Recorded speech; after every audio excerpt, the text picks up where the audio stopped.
we met at Geology Lecture Theatre in Melbourne University. He would say that I was the one who approached him, but he actually leaned over from the back of me and said, "Excuse me, but have you finished reading your Farrago," which is the newspaper put out by the uni? And I said, "Well, no, I'm still reading it, can't you see it? Can I have it after you've finished then?" And I didn't know then, but I know now, he had to have his newspaper to read every day. So we met there. All his friends were nudging him, and I thought, what's going on here? Apparently there was a Punt Road Hostel social, and they were inviting girls, and he didn't have a girl. And eventually he offered to take me. And I'd never been out on a date before. So I went home to Mum and Dad and said, "Is it okay if I go?" And they said, "Yes, you make up your own mind." I went back and said no. The beauty of that was that it let him off the hook. He had asked or written to a girlfriend from his country town where he grew up, and she had a letter sitting waiting for him the night that he went home after having asked me. So he was let off the hook because she said yes. So he would have had a double date. I realised I would have still been 17 and he turned 18 early in the year. It was my turn to do something. And the girlfriend had offered or said that they were raising money by selling tickets to Pat Boone's April Love movie. And it was coming up April. And the tickets were to raise money for the basketball team, or netball team, I think they call it these days, at uni. So I took two and I asked Al if he'd like to go to the theatre, which he did. So I think it was early in April, the two of us sat and watched April Love with Pat Boone, and the rest's history. We were quite a good match, really. He's cheeky from that first thing. I knew, twinkle in the eye, very cheeky, but very down to earth, easy to talk to, a people person. Then, had quite a lot of friends, and he was a country boy. And I felt he was far more genuine as a person than some of the guys that have been around in the city. They seem to have an air and grace that I didn't appreciate. Yeah. Licorice all sorts. He loved them. He was a mad sports person, and I was also keen on sport. He was into football and was a very good footballer. He had tried out with Carlton from his hometown. Scouts went out, Carlton and South Melbourne. The family were dyed-in-the-wool Carlton supporters, so he had chosen to go with Carlton. And he played with Carlton thirds, but never progressed very far, because it was the John Nichols, Serge Savani and those people, and there was someone who was a better winger than he would have been. If he had gone to South Melbourne, he may have made the grade at VFL back then. He played district football. He started in Maryborough. When we came to Ballarat, he had been playing for Beaufort, and he played another couple of games with Beaufort. But I didn't give him any sympathy when he had injuries, and he had plenty of them. And so eventually wisdom took over, and he said, "I think I'm past football." But he also enjoyed cricket, and we probably enjoyed sport together. We made a good doubles competition in tennis, which we played up here for years. And we just enjoyed sport generally. We liked theatre. the engagement happened by going to the Menzies Hotel for dinner and then on to My Fair Lady at Princess Theatre. And that was our engagement day. He was a romantic, always got bunches of flowers. He proposed in the car, waiting for his sister to come back. We were waiting at the Maryborough station for the Mildura train to come back at about 2 o'clock in the morning.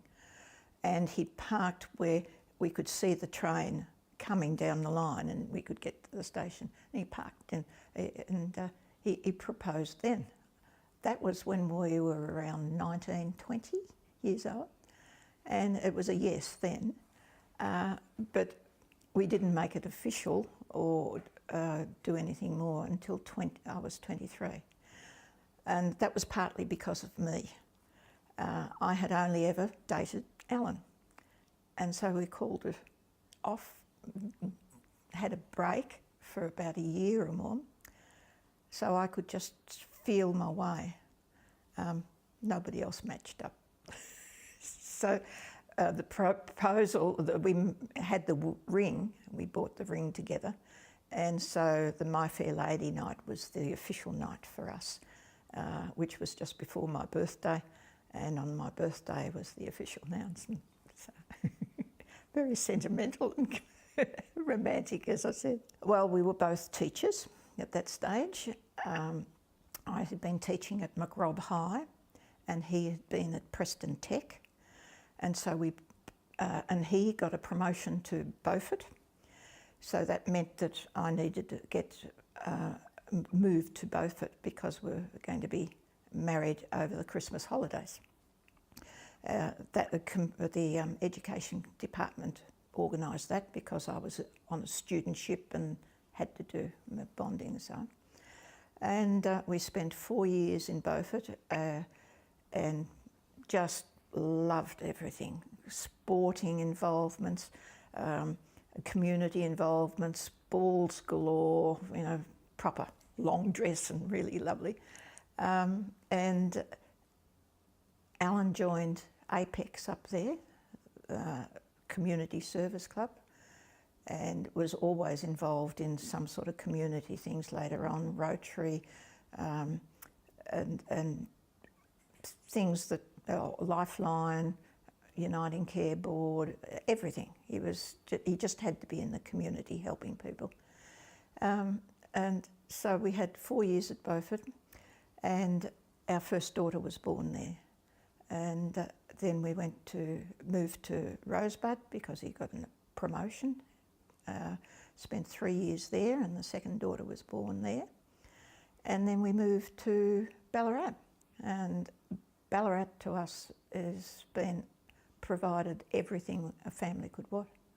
So we've been involved in sport, we've been involved in community. I should really say Alan, but the family were too. And the girls are now living within Ballarat, driving distance, one at Creswick, one at Invermay. And so we were very happy as grandparents as well.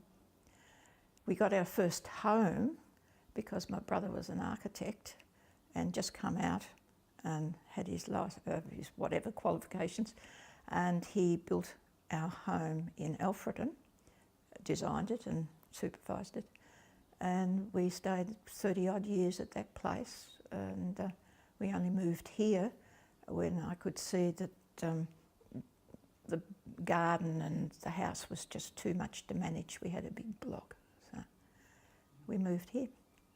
And we had a lovely time too, because we bought a caravan and spent 10 years travelling Australia with the caravan, because Alan loved to travel.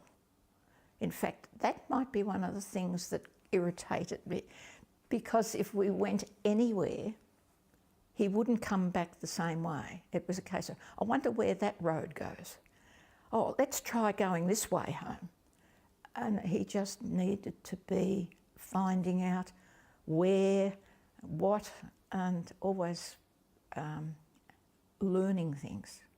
So, and the other thing about that too was that he then was able to connect people from different walks of life. he somehow had this amazing memory to see you, know your face, and think, oh, you'd be good to put in touch with him or her or something. And that's how he came to be a very people person.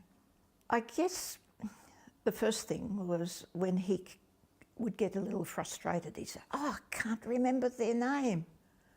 Because he would have so many students that he'd meet in the street and he could name them off.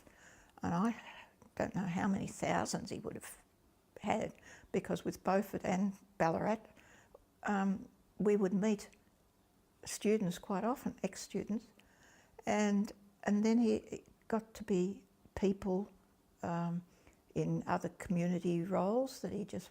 So I think I was getting a little bit angry at him because it didn't seem to matter to me. I couldn't remember their names anyway. So I would just have to come out and say, oh, look, I can't get your name, or something like that. But it really started to become an issue for him. But there was nothing else really at that stage. It wasn't until some of the meetings he would go to, either with Rotary or Uniting Care, and he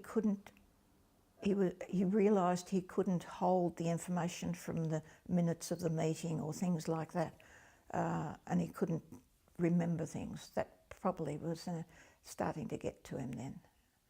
And then finally, it was a friend of ours who was in nursing who suggested to him perhaps it would be a good idea for him to have a memory test for dementia to see just what was going on for him, which he accepted, thinking that yes, it could help him.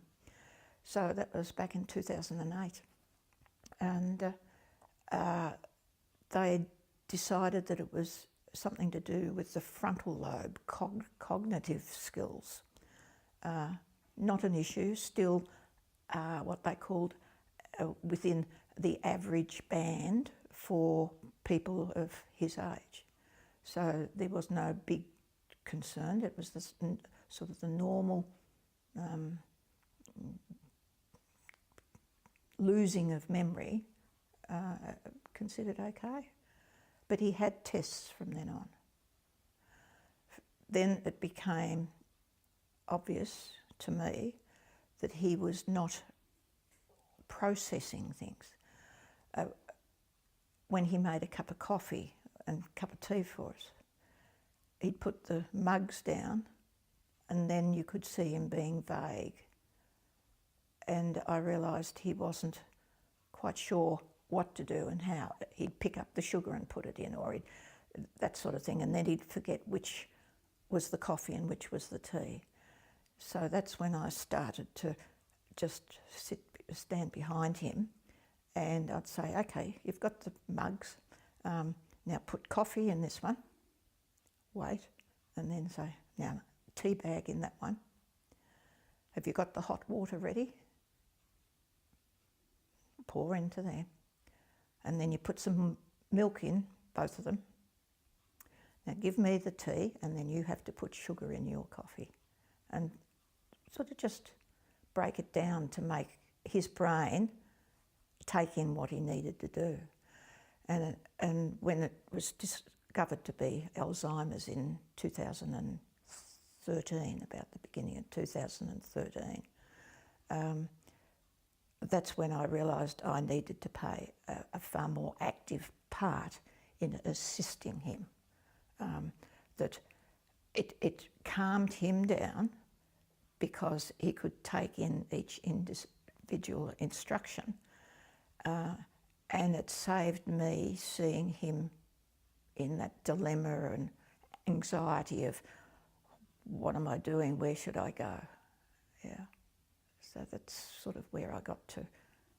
That was something that was easy for me to do because I believed that my primary role was to be his wife. if that meant I had to care for him for the whole 24 hours, then I did that, which meant that I actually did withdraw from art classes, which I love doing. It's the way I bring out my creativity. I didn't do much needlework. I didn't do a lot of gardening, mainly because I wanted to salvage my garden, because if he would want to help. He was a helper. And so if I was in the garden, he'd come out, what can I do? And I soon learnt that I didn't say, weed that patch for me, because I could lose some of my plants. He didn't know the difference. He never did, really. And so I would, in a sense, give up my time in the garden to allow him time to help me in the garden. So yes, I took on caring, knowing that Alzheimer's requires understanding that person is going from adulthood mentality back to childhood and even beyond, back to the baby, where you have to, as a carer, be the protection, the guide, the mother, that sort of thing, but in a way that left him with dignity, that wasn't making him belittled or patronising or something. A pretty hard road to follow, and of course left me at times when I got incredibly angry and would shed tears on my own and wonder how I was going to cope. And then on the other side, there could be a time when he'd come out and he's got this little twinkle in his eye still, and he wants a big cuddle. And there were times when his humour had come back. And I'd think, wow, that's that guy again, you know. So there were good points for me too, but it is hard work. And I was given a book called 36 Hours from a friend, written in America, about compilation of stories from carers and so on. And they called 36 Hours because the carer feels as though they've done 36 hours every day, a 24-hour day. It helped. Both the daughters have children, and they openly accepted the fact that their father had Alzheimer's, and the children also understood, which was great. And although I could see the children being a little bit, what do I do now? Because I could see that parents had sort of told them what to accept and so on. They still approached him and cuddled him, and you know, and he really, I think, responded to the children too. That was an important part. He had withdrawn from all his community involvements, Rotary and that, which made it harder, because that then meant I was the centre of his universe, so to speak. Whereas before he was out there, now I found it harder to know what to do to keep him active and outgoing like he used to be the people person. But it was basically only within his family that he was happy to be himself, so to speak. Yes, when he understood that he had Alzheimer's, he, to start with, worked on 2 levels. He was still the principal, so when the doctor had told him he had Alzheimer's, and that perhaps it was necessary to have a look at whether he could hold a driver's licence, he thought, oh no, I could still have a driver's licence, but he had a weak wrist, and it caused him a lot of pain, a football injury. And she suggested that he perhaps do a driving assessment and because she was concerned about the wrist as well. So he did that, and he was allowed to hold his licence before that, but this particular time they felt he had some serious issues not going fast enough, for instance, when you're entering a freeway. And he was quite irate. You know, he's a good driver. The doctor talked to him and said, well, you know, Alan, you know what Alzheimer's is about, and we're looking at caring for you as well as the other people on the road. And with your wrist and so on, you're probably not able to respond as quickly. And all of a sudden, Alan went into principal mode. Oh yes, I agree with that, you know, that it's being responsible. And she was able to suggest that she approached TAC and that she put in the paperwork and they would send it out to him. And he was quite happy. So I didn't have to go through what I know a lot of other carers have to go through, and they get blamed for being the person that took away their licence. And I was so grateful for that. When the TAC letter arrived, he happened to be in bed. He'd had flu or was sick for a few days. So I came in and I said, look, the TAC have come and they need to have your licence. Do you mind if I take it in? I've rung them up and they said it'd be okay. That was when I learnt that little white lies, which felt to me like a white lie, I was going to have to learn to do that a lot.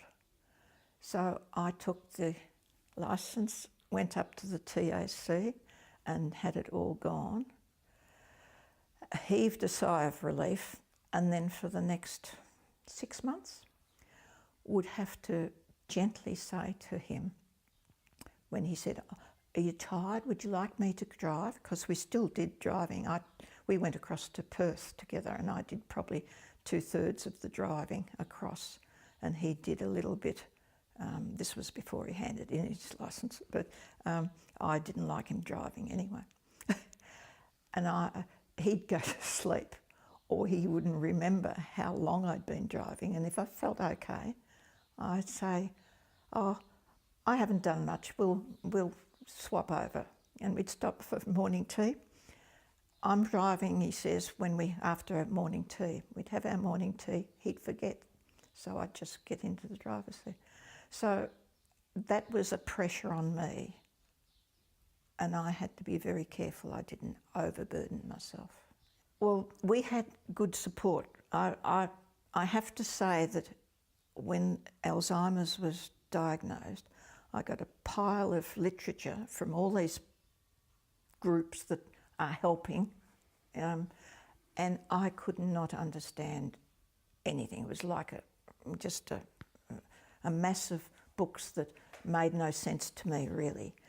However, I did get some support after he had to go to hospital for 3 days because our GP said, I think you need a break.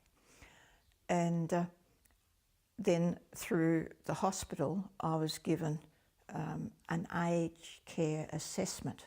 I didn't know anything about that. And he came out to be level 1 care, which meant I could get some assistance for housework. I could get assistance for someone looking after him, that sort of thing. And so that was a great help.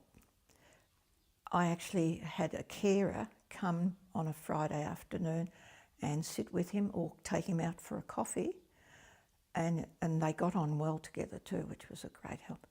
Actually, it was the parent of one of his ex-students, so that helped. And I went back to art class, and that gave me just that bit of balance I needed. As it got worse, he went to Aya House, a daycare centre, and I got a day to myself, and I learnt that even just getting out of the house and walking around the village, the shopping centres, was better than staying home. When he came home from our house, he would say to me, "Oh, I'm not going," principal's voice, "I'm not going back there anymore. It's not doing me any good." And he could be in a really tight mood, and the only way I could get him out of that was to say, "Would you like to go for a cup of coffee?" He had coffee in his hand even when he was a principal walking around the school. So we'd go out for about 20 minutes, which would be all I could get him to do these days, 20 minutes, and he was agitated again, so we'd come back. And before he actually went into care, I was desperate for permanent care, because there was a day when for 8 hours, from about 7 o'clock in the morning, no, it'd be more than 8 hours, till about 3 o'clock in the afternoon. Is that right? Yeah, about it. He got up from the bed, came out and said, "What do I do now?" And I said, "Well, would you like your breakfast?" "Oh, yeah." And he'd go back to bed and he'd be asleep before I got the breakfast ready. He'd come out in about half an hour, 20 minutes. "What am I doing now?" I said, "Well, do you want your breakfast now? You'd eat it." He'd go, "I'm tired." Go back to bed. Come out 20 minutes later. "What am I going to do?" "Oh, you were having a sleep." "Oh, all right." Goes back. Come back out quarter of an hour later. And this just kept going. And he just was all at sea. I couldn't offer anything.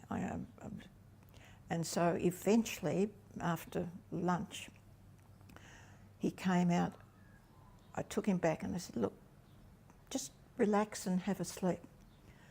And he came out again. He said, "What am I going to do now?" Followed me out. And I said, "You were going to sleep." And I could feel it coming. Got in there and I got very strong voice, anger type stuff. I said, "Look, have a sleep." And I could see him. He just went into tears, and so did I. It was just too much. So that's when I rang my daughters and said, "I need help." And they came in. They organised to take it in turns.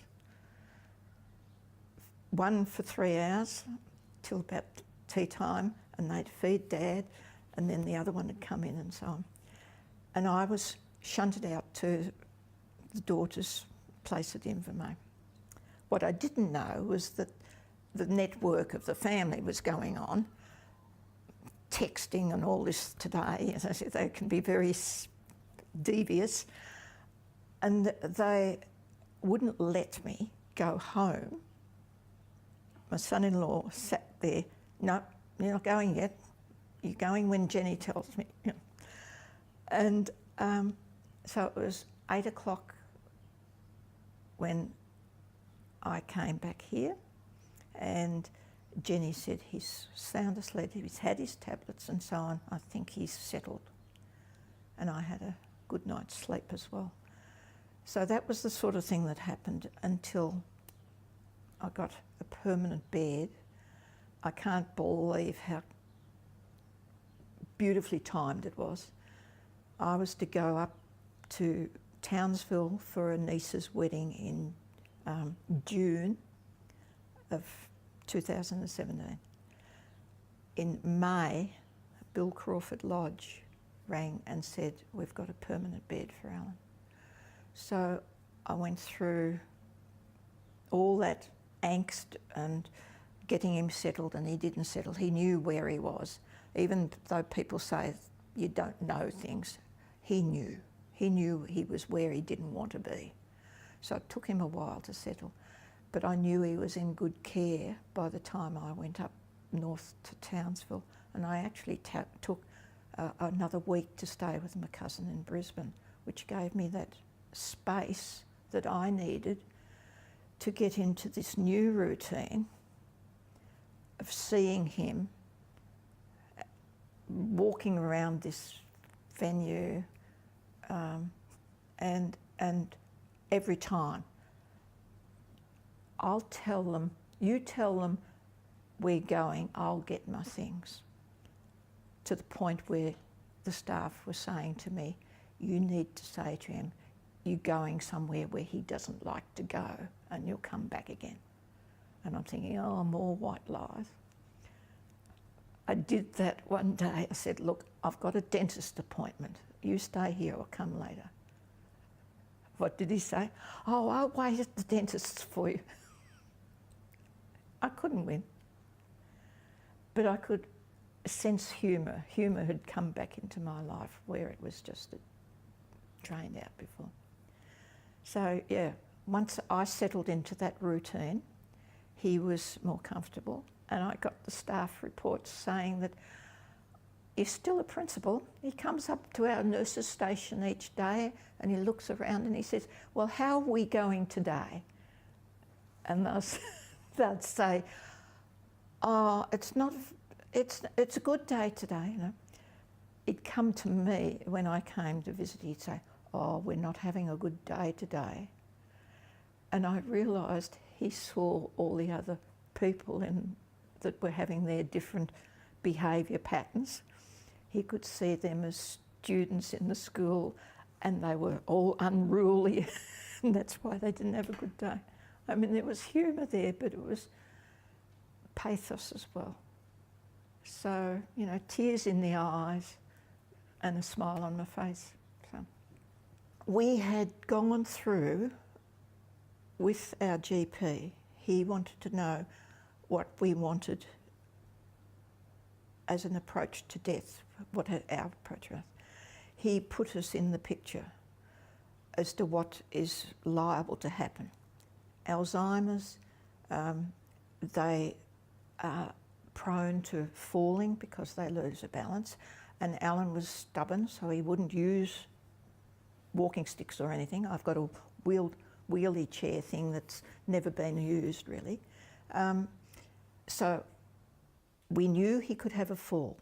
If they fall and they break a limb or break a leg, or there are two ways to go.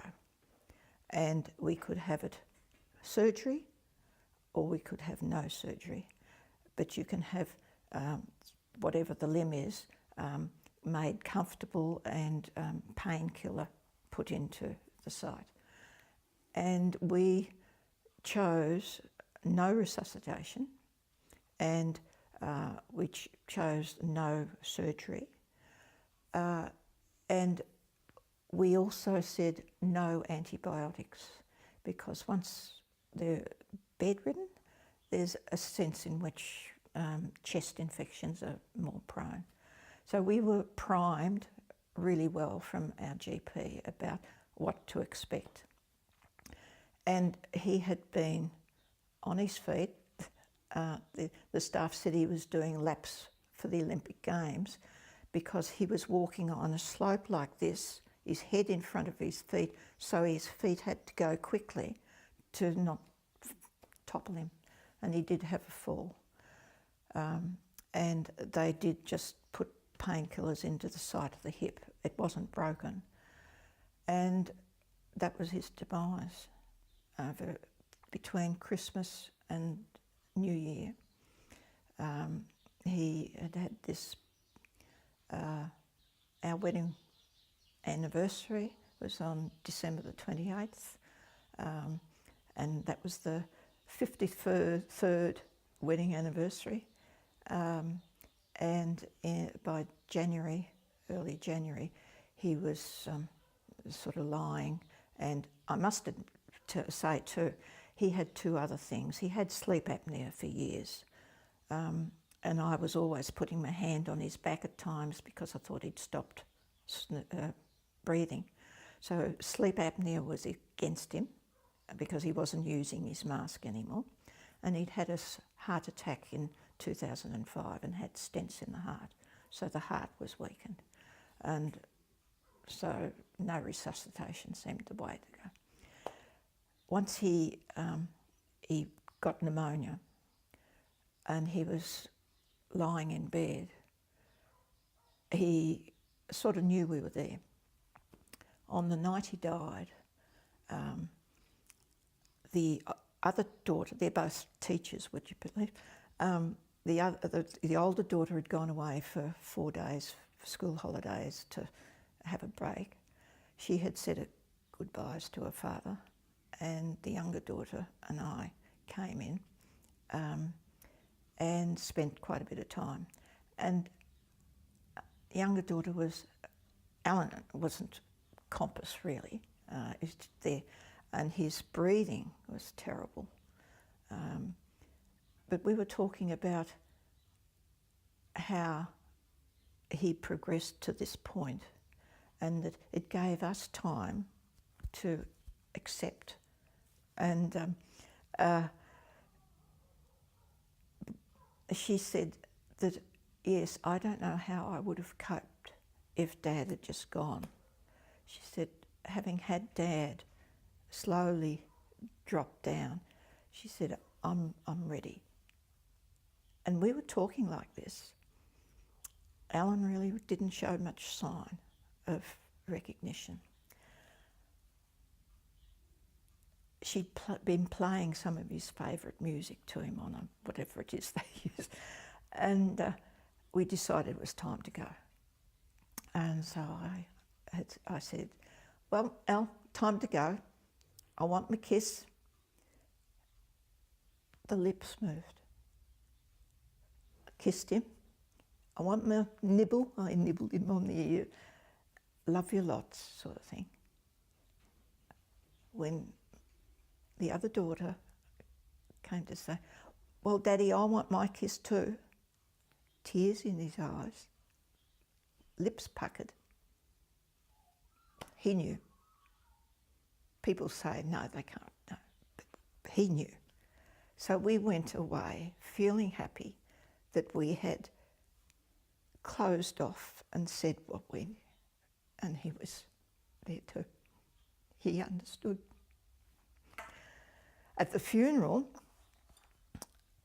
us being the sort of family we are, the younger daughter again, who was closer to her dad, said, Mum, I should go back to when our minister helped. She said, normally we would offer flowers for people at the creme to put on his coffin. And I said, oh, I'm not sure flowers are appropriate. And she said, is there something else that's appropriate? And the girls and I started to laugh and so on, because Alan used to collect the sugars and the coffee and teas from hotels and all that sort of thing. And I had in our picnic basket quite a lot of sugar sachets. So we had a basket of sugar sachets for the people to put on the coffin. So that sort of set the tone for the funeral.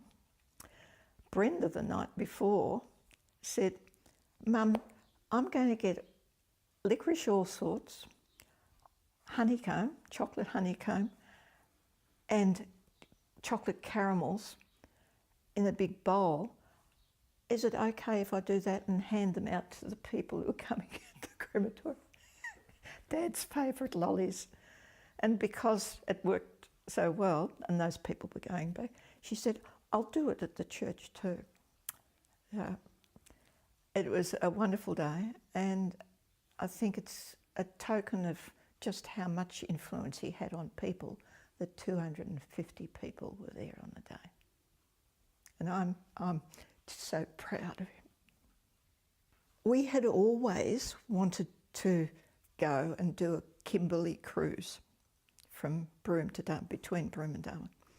It became very expensive, and of course we procrastinated, and then Alan's dementia sort of meant that I didn't really want to take on something like that, so it never happened.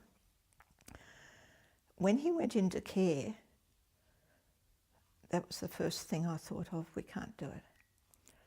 And I was driving home from in October, and I thought, I really want to do this Kimberley cruise.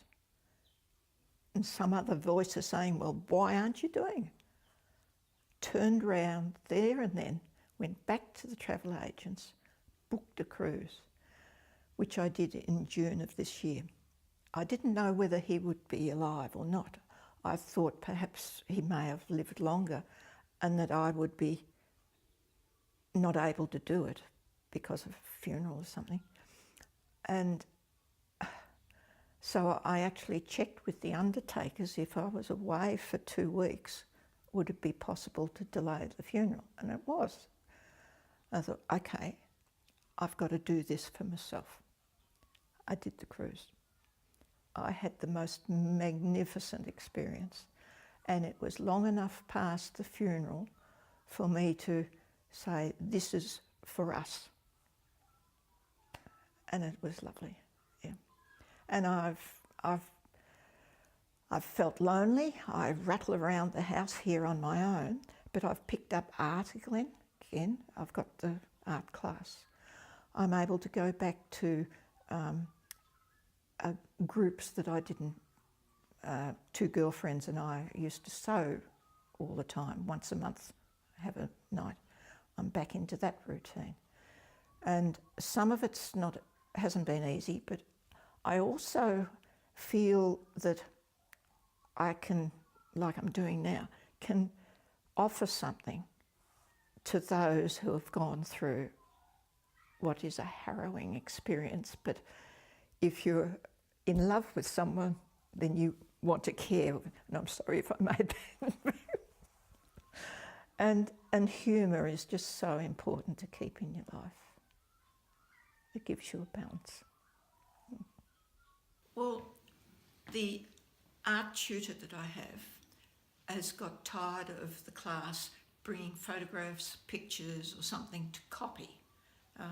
And at the end of last year, the final term last year, she said, I want you to come with an idea in your head that you can make little sketches of, but I don't want you to have any photo or any other picture.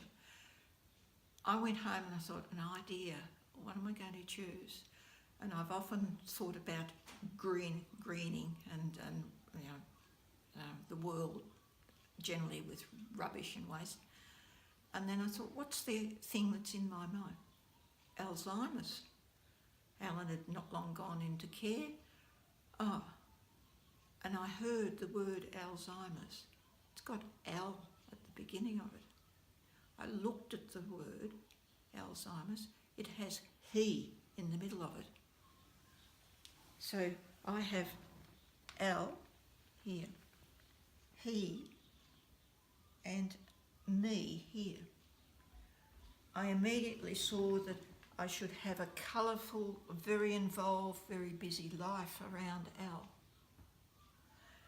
But then Alzheimer's is taking shape, and so the word is diminishing. He comes next, but it's fading out. And then finally there's a me in this white bland area, and it just tapers off into nothing. And it just seemed that I was given a gift that I could express on paper. And for me, it's been so cathartic, just doing it. That's what I was involved in. And now look, I'm so proud of this work, and I hope it's going to be used or helpful to other people.